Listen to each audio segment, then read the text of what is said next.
ओम नमो भगवते वासुदेवाय। स्वागत है आपका हमारे चैनल पर।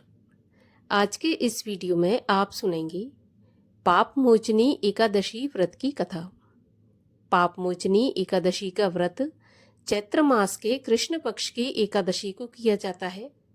जैसा कि नाम से ही विदित है, इस एकादशी का व्रत करने से जन्म जन्मांतर के पाप नष्ट हो जाते हैं और इस लोक में नाना प्रकार के सुख भोग कर अंत में विष्णु लोक की प्राप्ति होती है। तो चैत्र मास के कृष्ण पक्ष की एकादशी के व्रत में इस बार काफी संशय बना हुआ है। इस बार एकादशी का व्रत 2 दिन रखा जाएगा। तो चलिए जानते हैं कि एकादशी तिथि कब आरंभ होगी, कब समाप्त होगी, व्रत किस दिन रखा जाएगा और 2 दिन व्रत क्यों रखा जा रहा है। साथ ही व्रत के पारण का मुहूर्त भी जानेंगे और इसके बाद सुनेंगे पाप मोचनी एकादशी व्रत की कथा। तो देखिए, एकादशी तिथि का प्रारंभ होगा 25 मार्च को सुबह 5:05 पर और एकादशी तिथि की समाप्ति होगी 26 मार्च को सुबह 3:45 पर। पाप मोचनी एकादशी का व्रत 25 मार्च मंगलवार के दिन रखा जाएगा। जो भी भक्तगण 25 मार्च को व्रत रखेंगे उनको पारण करना होगा 26 मार्च को सुबह 9:14 से 10:56 पर। और जो भी भक्तगण 26 मार्च को व्रत रखेंगे उनको व्रत का पारण करना है 27 मार्च गुरुवार के दिन सुबह 6:22 से 10:29 तक। तो अब बात आती है कि यदि एकादशी 25 मार्च को है तो व्रत हम 26 मार्च को क्यों रखेंगे। तो देखिए, 25 मार्च को जो एकादशी प्रारंभ हो रही है वो एकादशी द्वादशी तक विस्तारित नहीं हो रही और द्वादशी तिथि त्रयोदशी तक विस्तारित हो रही है।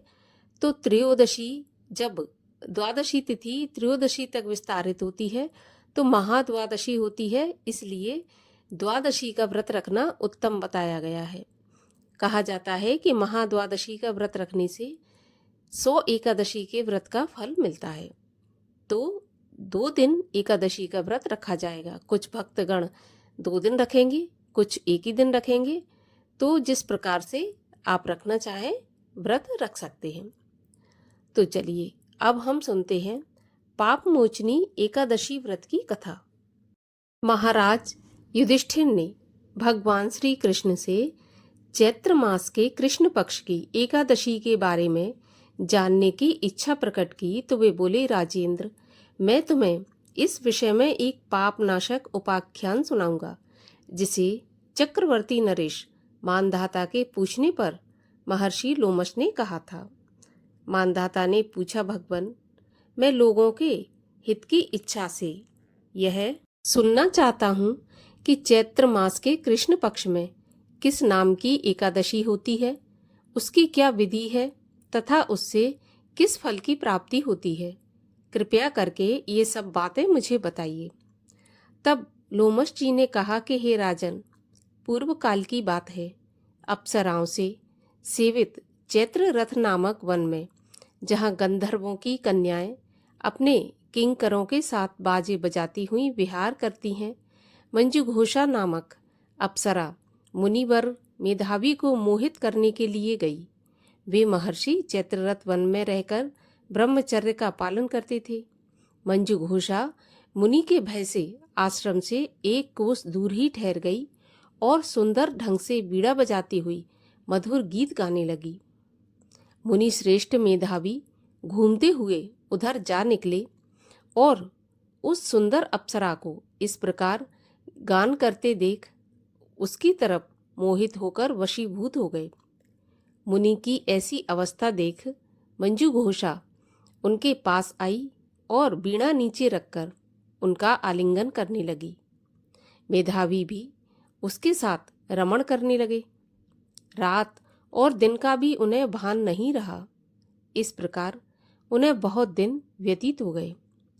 मंजुघोषा देवलोक में जाने को तैयार हुई। जाते समय उसने मुनि श्रेष्ठ मेधावी से कहा कि हे ब्राह्मण, अब मुझे अपने देश जाने की आज्ञा दीजिए। मेधावी बोले, देवी, जब तक सवेरे की संध्या ना हो जाए तब तक मेरे पास ही ठहरो। अप्सरा ने कहा, हे विप्रवर, अब तक न जाने कितनी ही संध्याएं चली गईं। मुझ पर कृपा करके बीते हुए समय का विचार तो कीजिए।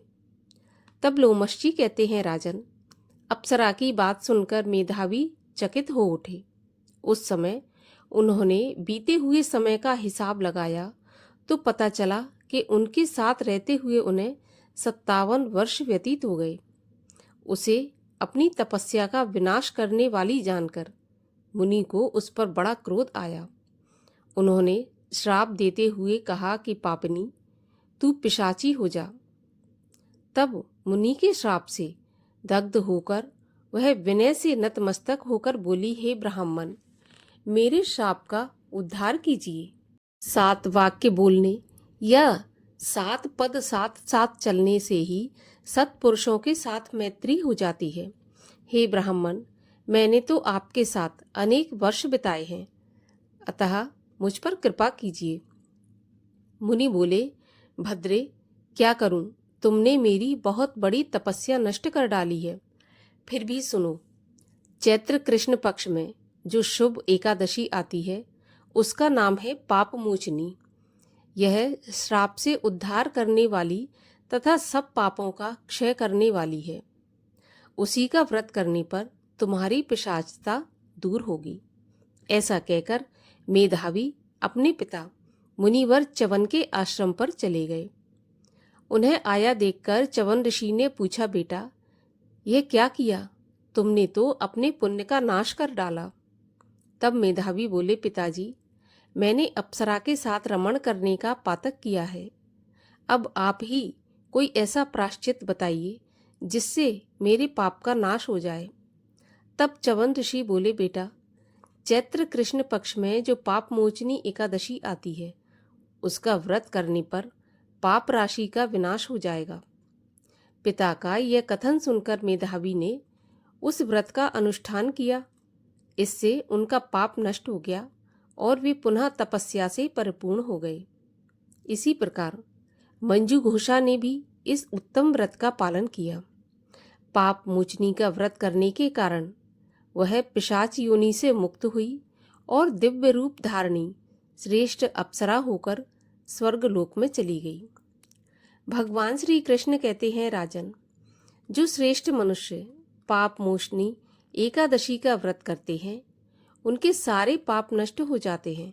इसको पढ़ने और सुनने से सहस्त्र गोदान का फल प्राप्त होता है। ब्रह्म हत्या, स्वर्ण की चोरी, सुरापान और गुरु पत्नी गमन करने वाले महापातकी भी इस व्रत को करने से पाप मुक्त हो जाते हैं। यह व्रत बहुत ही पुण्यमय व्रत है। इस प्रकार भगवान श्री कृष्ण ने युधिष्ठिर को पाप मोचनी एकादशी के महात्म्य के बारे में समझाया। जो कोई भी इस पाप मोचनी एकादशी का व्रत करता है, कथा पढ़ता है या सुनता है, भगवान श्री हरि विष्णु की कृपा से इस लोक के सुख भोग कर स्वर्ग को, वैकुंठ धाम को प्राप्त करता है।